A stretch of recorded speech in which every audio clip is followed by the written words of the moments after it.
Gas का पेट से न निकलना। मैं बार बार कहता हूं कि पेट से वायु तब तक नहीं निकल सकती जब तक पेट की मांसपेशियां ढीली नहीं होंगी। यहां पेट से मतलब क्या है? चाहे वो पेट का ऊपरी हिस्सा, डकार वाला हिस्सा, या आपके आंतों में जो गैस होती है उसका, उन दोनों को मैं ले रहा हूं। यदि आपका पेट अर्थात आमाशय, डायाफ्राम, जब तक वो मांसपेशी ढीली नहीं होगी तब तक आपकी विंड निकल नहीं सकती, वो होल्ड रहेगी। दूसरा, आपका आंतों वाला लोअर एब्डोमेन का एरिया जब तक लूज नहीं होगा तब तक वो भी निकलेगा नहीं।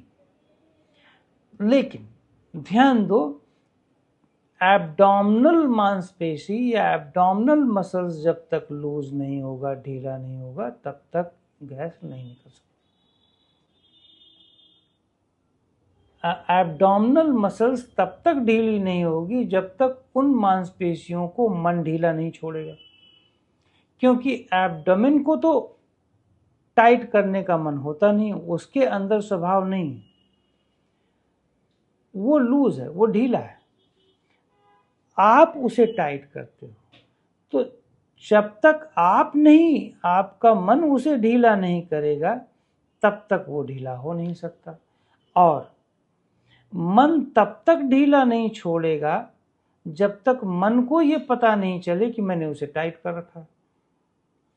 क्योंकि अब मैं तो परसेंटेज, प्रतिशत में आ जाता हूं, लेकिन ज्यादातर प्रतिशत ऐसे लोगों की है, ऐसी संख्याओं की है जिनको पता ही नहीं कि उन्होंने टाइट कर रखा है।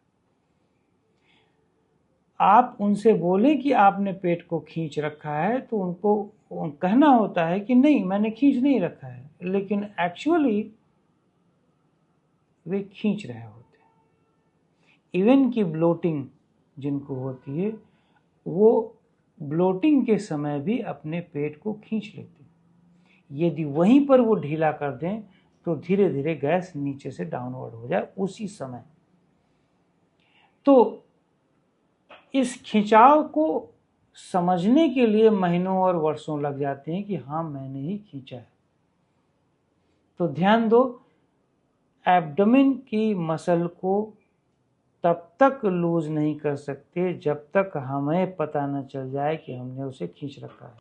और हमारे माइंड को यदि ये मालूम चल गया तो हम बहुत आसानी से अपने यौगिक विधियों से उसे लूज कर सकते हैं, खास करके एब्डोमिनल ब्रीदिंग, डायाफ्राम की ब्रीदिंग। एब्डोमिनल ब्रीदिंग में, उदर प्राणायाम में बहुत सारे हैं जिनमें हम बात करेंगे।